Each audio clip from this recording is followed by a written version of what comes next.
நான் கேட்ட கேள்வி தளபதி வாழ்கன்னு சொல்றேன். நீ எப்ப வாழ்வ? அடிபடி சாகுற வரலாறு இருக்கா? உன் குடும்பத்தை அவன் காந்து பண்ணுவானா? 41 பேர் செத்தானே. உன் செத்த சாவுக்கு அதாவது களத்திலையும் வரல, குளத்திலையும் வரல, இளவுல நீ வந்தியாடி. நீ நல்ல மனுஷனா இருந்தா உடனே செத்த வீட்டுக்கு போய் உடனே துக்கத்தை அனுசரிச்சுக்கணும். ஒன்னால தானே செத்தான். பணம் 20 லட்சம் கொடுத்தா போதுமா? இதெல்லாம் காட்டி கேட்போம் சார். விஜய் வந்தான் சரி, விஜயோட இருக்கிற அந்த பிசியானதா உனக்கு 4 சாலை கடை இருக்கு. உன் பேரு முத்துசாமி, நீ விரைவியா வாரு. உனக்கு என்ன அரசியல் பின்புலம்? நீ எல்லாம் வரலாம். இங்க வந்துட்டு என் கோட்டை என் மயிலும் சொல்லாத, தேவையில்லாத வேலை. உன் தலைவருடைய கொள்கை என்னையா? கொள்கையை சொல்லியா? பேண்டு போட போறியா? டவுசர் போட போறியா? உன் கொள்கை என்ன? விஜயனுடைய கொள்கை என்ன? மக்களுக்கு எவ்வளவு பிரச்சனை இருக்கு. நீ என்ன சொல்லிட்டு வர்ற? மக்கள்லாம் ஒரு வீரர் போச்சுன்னு சொல்ற. அப்ப நீ 29 வருஷம் இந்த மக்களை ஏமாத்தி சினிமாத்துறை வச்சு பல ஆயிரம் கோடி நீ வச்சிருக்க. நீ எம்ஜிஆர் சொல்லாத. எம்ஜிஆர் வில்லியஸ்கர் 65,000. நீ அண்ணாதுரையை சொல்லாத. அதாவது 69 77 பார்மலாம்லாம் இங்க சொல்லாத. உன்னால சிந்தனை இல்ல. உன் குடும்பத்திலே பிரச்சனை. நீ பப்ளிக்ல என்ன பண்ண போற? உன் சகா கால திருட்டு பைய செங்கோட்டையும் திருடன் பண்ணை வீடு வச்சிருக்கான். 2000 கோடி கொள்ளை அடிச்சவன் 6 வருஷம் லாட்டரிக்கு போறத பைய. நீ யார்? உன் வரலாறு என்ன? உன் மார்டின் 10 லட்சம் கோடி சொத்து வச்சிருக்கான். இவன் சமூக நீதி கொடுப்பானா? சமூக சிந்தனை கொடுப்பானா? எல்லாம் பிராடு. இந்த நாடை குடிச்சோர் ஆகிட்டு இருக்காங்க. இதெல்லாம் ஒழிச்சு எடுக்கப்பட வேண்டும். நீ இருக்கிற உனக்கு தில்லு இருந்தா, உனக்கு தைரியம் இருந்தா, உன் கட்சி தொண்டை இருக்குன்னு சொல்லல, எனக்கு ஆதரவு தமிழ்நாட்டில் பாண்டிச்சேரின்னு சொல்லல, நீ திருட்டு போயெல்லாம் சேர்க்கிற? ஏயா கூட்டணி வைக்கிற? உனக்கு வலு இல்ல, தெம்பு இல்ல, திராணி இல்ல. நான் விஜய் சொல்றேன், எடப்பாடி சொல்றேன், இங்கிட்ட ஆளுகிட்ட அரசு, பாண்டிச்சேரி அரசு சொல்றேன். உனக்கு தில்லு தைரியம் இருந்தா பொதுப்பான கடையை தரசுன்னு சொல்லு பார்ப்போம். மக்களை அடிமையாக்காத. இது பிரான்ஸ் நாட்டுக்காரர் இருந்தாவே இருந்திருக்கலாம். என்னைக்கு இதை காலம் மாறும். அதுக்காக தான் செந்தமிழ் சீமா எல்லா தமிழ்நாடையும் சுத்தி வர்றாரு. தமிழெல்லாம் படித்துட்டான். முகம் சரியில்லை, குடும்பம் சரியில்லை, சாரையா 24 மதுபான போதையில படுக்க வச்சுட்டியே. அந்த குடும்பம் என்னத்துக்கு? நீ என்ன ஆட்சி ஆள்ற? தமிழ்நாடு அரசா இருந்தாலும் சரி, பாண்டிச்சேரி அரசா இருந்தாலும் சரி, சிந்திக்கணும். உனக்கு தெரியும், பொருள் இங்க அப்பே உங்களுக்கு இது கிடையாது. பிரிட்டிஷ்காரன் இந்தியாவோட ஆழம் பொழுது 5 லட்சம் பேரை செலக்ட் பண்றான். கன்னியாகுமரி காஷ்மீர் வரையன் வலிமை கோட்டில் உள்ளவங்களாம் முன்னுக்கு வர சிஸ்டத்தை பிரிட்டிஷ்காரன் கொண்டாந்தான். இங்க எவ்வளவு திருட்டு பைய இவன் பேரை போடுறான். இன்னைக்கு சொல்றேன், மத்திய அரசு பண்டு அது தனி பண்டு. இவன் நடிகர் விஜய், நான் என்ன சொல்றேன்னா, உனக்கு 2000 கோடி சொத்து இருக்கு, அதை பங்கு போடு. மக்களுடைய காசு 50 ரூபா டிக்கெட்டை 500 ரூபாய்க்கு வித்தியா விற்கலையா? அது ஊழல் இல்லையா? உன் தொண்டை ஒன்னே வாழதான் சொன்னான், மக்களுக்காக வாழ வைக்கல. அதனால தேவையில்லாம பேசாரு. உன்னால எதுவுமே பண்ண முடியாது. இந்த எலெக்ஷனோட நீ திருச்சாவோட போறியோ யாரோட போறீங்க தெரியாது. காலம் பதில் சொல்லும். அதெல்லாம் அடக்கி வாசிக்க. எங்களுக்கு களத்துல போட்டியில குளத்திலேயும் போட்டியில சொல்லாத. எங்களுக்கு திராவிட முன்னேற்ற கழகம் தான் போட்டின்னு சொல்றீங்கள.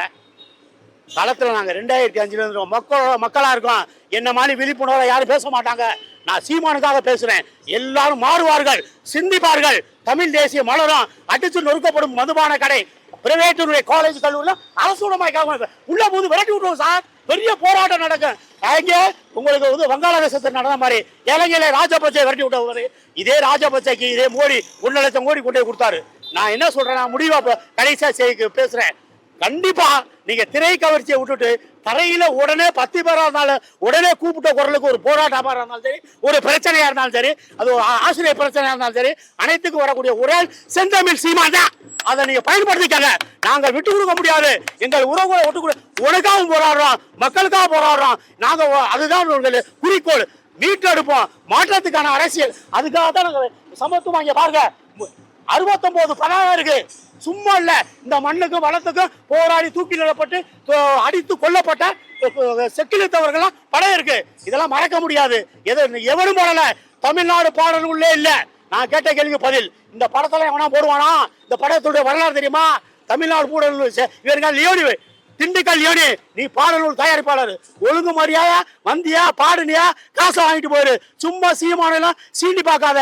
இதே மாதிரி இந்த இவர் சொன்னார்ல நாஞ்சில் சம்பத்து, உனக்கு என்ன? நீ காசு கொடுத்தா மாரடிக்கிற பையன்.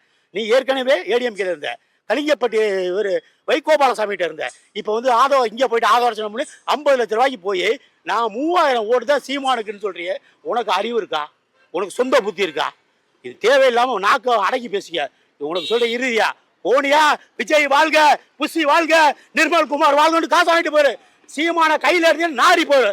அதனால தமிழ் மக்கள் சிந்திச்சு உணர்வோட கண்டிப்பா ஆதரவு கொடுத்து சீமான வெளில வைக்கிறதுக்கு என்ன ஏற்பாடு செய்யுங்க. இல்லைன்னா தமிழ்நாடு இல்ல, தமிழ்நாடு ஏற்கனவே ஸ்டாலின் எடுத்துட்டேன், பேரை எடுத்துட்டான், பஸ் எல்லாம் அவன் கூட வச்சு அவன் மரத்தை போடுறான், பின்னால ஸ்டிக்கர் ஓடுறான், கருப்பு சோப்பு ஸ்டிக்கர் ஓடிருக்கான். இன்னைக்கு பாக்குறேன் பஸ்ல பின்னால கருப்பு சோப்பு ஸ்டிக்கர் ஓடிருக்கான். இதெல்லாம் நம்ம வந்து கண்டிப்பா எதிர்த்து கேட்கணுங்கிற வேற மாற்று கருத்தே கிடையாது. அதனால தொடர்ந்து ஆதரவு கொடுங்க சார்.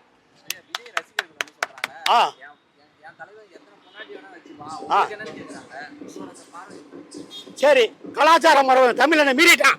தமிழர் கலாச்சாரம் ஒரு மனைவி, ஒரு குடும்பம், ஒரு பிள்ளை, இதுதான் தமிழோட கலாச்சாரம். கலாச்சாரம் மரபு அப்படின்னு அவனுக்கு தமிழ்நாட்டுல வேலை இல்ல.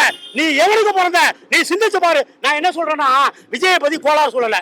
விஜயோட கூட இருக்கணும் நம்ம தமிழ் உறவுகள் கண்டிப்பா சிந்திப்பார்கள், கண்டிப்பா வருவார்கள். அதுல எந்த மாற்று கருத்துமே கிடையாது. அது திராவிட கழகத்துல இருந்தாலும் சரி, அவன் விஜயோட இருந்தாலும் சரி, எல்லாரும் கண்டிப்பா வருவார்கள். பிரச்சனை சார், இப்பவே பல பிரச்சனை நடந்துகிட்டு இருக்கு. இந்த கட்சி ஒற்றுமை இல்ல. சீமான் உண்மையான அறிவே ஒரு ஆள் சொன்னா நம்ம கேட்போம். நீ 9 பேர் சொன்னா கூட உன் தொண்டையை கேட்க மாட்டான். அடிக்கிறான், இடிக்கிறான், மரத்துல நிக்கிறான், முத்தம் கொடுக்குறேன், கீழே வராங்க, உன் பேச்சு கட்டுப்படான உன் தொண்டை. உனக்கு இந்த கட்சிக்கு சம்பந்தம் இருக்கா?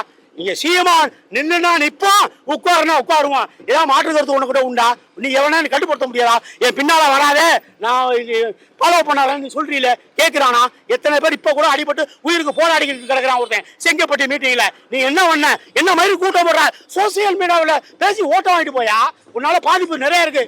தமிழர்லாம் சீரழிக்கப்படுற, அல்லலையப்படுத்தப்படுற, தேவையில்லாத கலாச்சாரம் தான் படாத. கையில் எடுக்காத தில்லு தைரியம் இருந்தா நீ ஒன்றியாங்க இல்லையா? சொல்லியா நான் சாராய கடையை நிப்பாட்டுவேன், சம்பாரிச்சாலும் பறிப்பேன்னு சொல்லியா? என்ன கொள்கை இருக்கு விஜய் உனக்கு? என்னையா கொள்கை இருக்கு? ஒரு கொள்கையுமே இல்ல சார். எத்தனை கொண்டாடி வச்சிருக்கு, அது தனிப்பட்ட பிரச்சனை. நான் அதை பத்தி பேசல. கலைஞரே 6 கொண்டாடி வச்சிருந்தாரு. அது நமக்கு தேவையில்லாத விஷயங்கள். நமக்கு தமிழ்ல நீ வந்துட்டீல, போட்டியாளர். நாங்க கேட்ட கேள்விக்கு பதில் நீ என்ன கொள்கை? நீ அதை மதியத்துல ஃபர்ஸ்ட் சொல்லிட்டு வாக்கு வாங்கவா. மக்களுடைய வரலாறு தெரியுமில்ல, என்ன வருமானம், இதெல்லாம் தேவையில்லாம இலவசம் அறிவிக்காத. உன் காசை நீ கொடுக்காத, உன் பேரை போடாத. பஸ் ஸ்டாண்டு ஏன் உன் பேர் போடுற? உன் பேரே யூஸ் பண்ணாதியா? பாண்டிச்சேரி அரசாங்கம் அப்படி இல்லைன்னா பிரான்ஸ் போயிட்டாரு. நான் என்ன கேட்கிறேன்னா, இந்த மக்களுக்கு சரியான வருமானம் இல்லை சார். படிச்சவங்களுக்கு வேலை கொடுக்கறது இல்லை, படிச்சவங்களுக்கு வேலை வாய்ப்பு அலுவலகத்தை முறையா பயன்படுத்துறல. கான்ட்ராக்ட் பேர்ல துப்புரவு தொழிலாளர் கூட பிரைவேட் போடுறான். நீ என்ன மயிருக்கு இருக்க? சிஎம்ஐ போதவே பிரைவேட்ல விடியா? நீ ஏன் போடுற? உனக்கு என்ன அதிகாரம் சார்? எல்லாத்தையும் பிரைவேட்ல விட்டாங்க. இவங்க சூட்டி சம்பாதிக்க வேண்டி. நான் என்ன சொல்றேன்னா, திராவிட ஆட்சி இந்த நாட்டில் இருக்கக்கூடாது. நான் மக்களுக்கு எதிரான ஆட்சி, அடிச்சு துரத்து விரட்டப்பட வேண்டும். அப்பதான் நமக்கு தமிழெல்லாம் ஒண்ணுபட வேண்டும். சிந்தனையா இருக்கணும். நீங்க என்னுடைய கட்டாயம் பேசித்தான் ஆகணும். உண்மையா நான் சொல்றேன். ஒரு சொத்து மதிப்பை காட்டு. 28 மாவட்டத்தில் பொறுப்பாளர் சொத்து மதிப்பை காட்டு. நீ சேர்த்திருக்கல, அவன் செங்கோட்டையன், ஆதவர்ச்சுனா, யாரு புஷி, சாராயாவரி, முத்துசாமி, நீ என்னையா தகுதி? புதுநிலை என்ன பண்ண போற? நீ சாரையா கம்பெனி வச்சுட்டு போ. இங்க தமிழ் மக்களுக்கு எங்க தளபதி தான் வருவாரு, அவர் தான் வருவாருனாக்கா அடிமத்தனம் பண்ணாத. நீ பாரு, காலையில் எழுந்திரிச்சா பொம்பளை வேலைக்கு போகுது, புருஷன்லாம் சாராய கடையில போய் படுத்துக்கிறான். என்ன ஆட்சி செய்யற? மதுபான கடை மூடிடு. டயத்தை 24 மணி விற்கிற. மதுபானையை மூடலனா நாங்க உடைப்போம். நாங்கள் ஆட்சிக்கு வந்தா முதல் ரைடு மதுபான உடைக்கப்படும். அதை பத்தி கவலையே கிடையாது. நான் இதெல்லாம் எதுக்கு சொல்றேன்னா, மக்களுக்கு உண்மையான ஆட்சி இல்ல, மக்களை உண்மையில கொண்டு வர்ற, இலவசத்தை கொடுக்குற. 5000 ரூபாய் மயிலக்கா கொடுத்தா யாருடைய பணம்? 5000 ரூபாய் சார். பட்டியலினத்துக்கு வந்த பணத்தை இதை மிஸ்யூஸ் பண்றான். புரியுதுங்களா? நான் என்ன சொல்றேன், ரிசர்வ் பேங்க் ஆஃப் இந்தியாவில் நான் 40,000 வாங்கி கொடுத்தேன். பொங்கலுக்கு 3000, கோடைக்காலம் 2000. உனக்கு அறிவு இருக்கா? 5 பொங்கல் வந்திருக்கு, 5 கோடைக்காலம் வந்திருக்கு. அப்ப அதை விட்டு சென்று அதெல்லாம் நீ கொடுக்கணும்ல. எலெக்ஷனுக்காக வாக்குக்காக வேண்டி நீ பணத்தை கொடுக்காத. உன் பேர் குடும்ப அரசியல் பண்ணாத. இதோட நிப்பாட்டிக்க. நாங்க தமிழெல்லாம் சிந்தித்து வெகுண்டு எழுவோம்.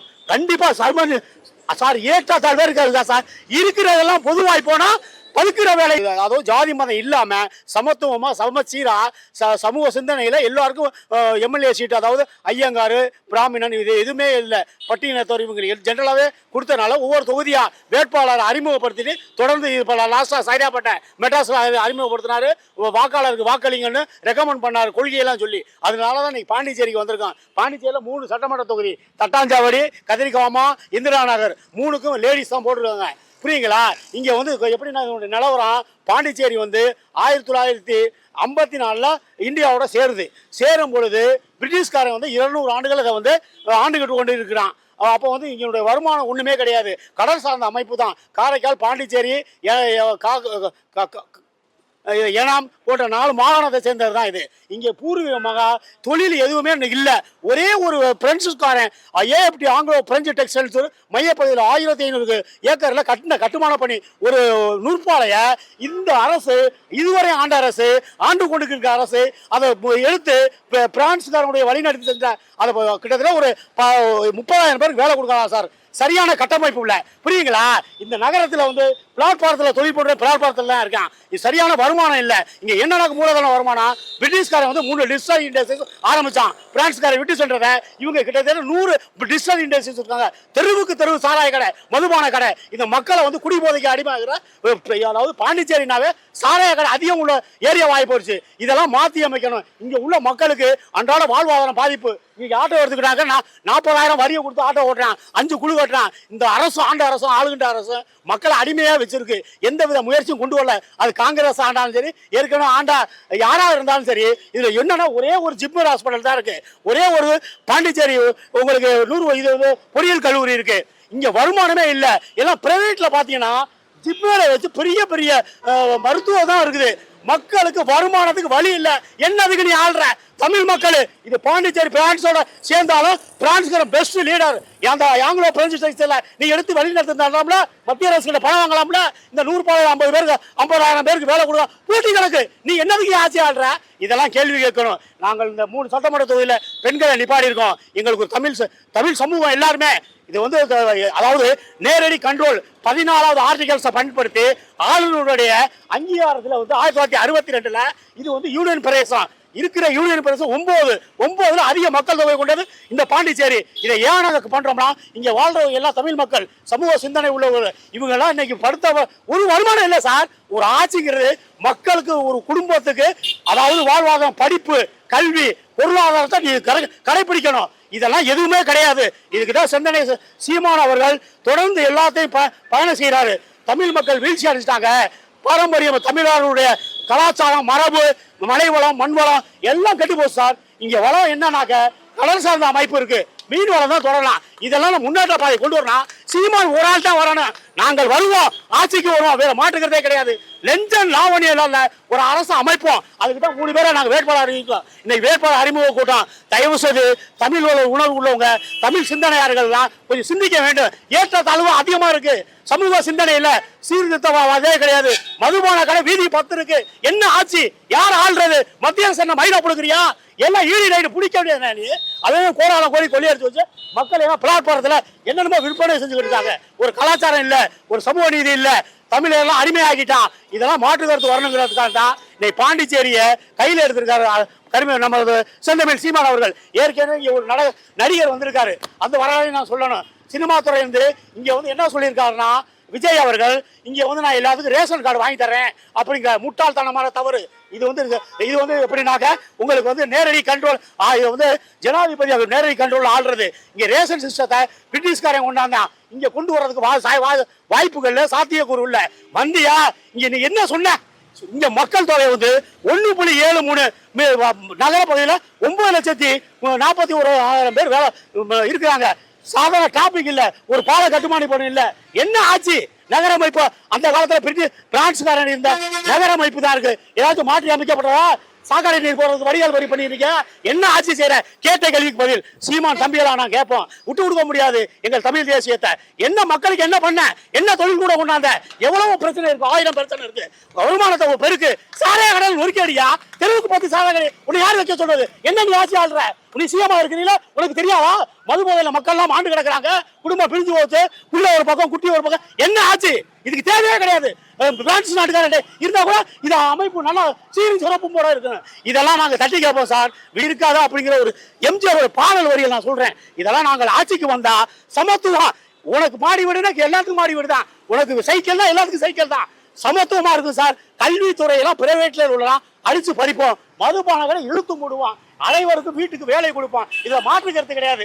தயவு செய்து நீ உண்மையான தமிழனா இருந்தா, தமிழக நாட்டை நேசிக்கிறதா இருந்தா, பிரபாகரனை நீ வழிநடத்துறதா இருந்தா, சீமான் வழிநடத்தி, சீமான் மொல்ல மாதிரி இல்ல, முடிச்சு வைக்கல, கொள்ளைக்காரன் இல்ல, மக்களுக்காக தெருத்துருவா நிற்கிறாரு. இதை சிந்திச்சு செயல்படணும். எதுக்காக வந்திருக்கோம்? உனக்காக, உன் மக்களுக்காக போராடுறாரு. இதை சிந்தனை செய்து தயவு செய்து தமிழ் மக்களும் ஆதரவு கொடுக்கணும். இல்ல மாற்றுக்கிறதே கிடையாது. நாங்க அரசியலுக்கு வந்து சம்பாதிக்க வரல.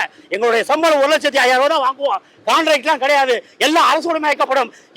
எவன் அரசியல் சம்பாதித்தா பறிச்சிருவான். நீ ஈடு ரைடு போடுறீல, பணத்தை பறிச்சியா நீ? மோடி அரசு தவறு. மோடி அரசு தமிழ்நாடே குடிசோறு பண்ணிட்டான். மத்திய அரசும் மாநில அரசும் நம்ம தமிழர்கள் பிச்சைக்காரன் ஆயிட்டான். இதெல்லாம் மாற்றி அமைக்கணும். தமிழ்நாடு எங்க இருக்கு? சீமான் உணவாதான் தமிழ்நாடு இது, தமிழ் மக்களுடைய உணர்வு இது, தமிழ்நாட்டுக்கார சொத்து இது காட்டுவாரு. இதை மாற்றுக்கிறது கிடையாது. வக்பு இடத்துக்கு 1,10,000 இடத்துக்கு நீ போராடுறீல, பட்டியல் என்ன? அதாவது பிரிட்டிஷ்காரன் கொடுத்த 12 லட்சம் ஏக்கரை என்ன பண்ண? யார்கிட்ட கொண்டு கொடுத்த? என்ன ஏன் நடந்துட்டு இருக்க? அவன் குளத்துல இடம் போடுற, வயல்ல இடம் போடுற, ரோட்ல இடம் போடுற, அரசியல் பிம்பத்தை வச்சுக்கிட்டு ஆக்கிரமிப்பு பண்ற. நீ ஏவா வேலை revenue minister Murugananda chief secretary மரியாதையா ஒவ்வொரு மாவட்டத்துக்கு சுற்று அறிக்கை விட்டு அந்த ஆக்கிரமிப்பு போனா அகற்றணும். கோர்ட்ல ஆர்டர் இருக்கு, அதை பயன்படுது. அதனால தொடர்ந்து மக்கள் யாரா இருந்தாலும் சரி, தமிழ் தேசிய வேணும், பிரபாகரன் வாழணும், இந்த கடல் நமக்கு சொந்தமா இருக்கணும்னா பிரபாகரன் வழியில வந்த சீமானுக்கு நீங்க வாக்களிக்கணும். எந்த மாற்று கருத்து கிடையாது.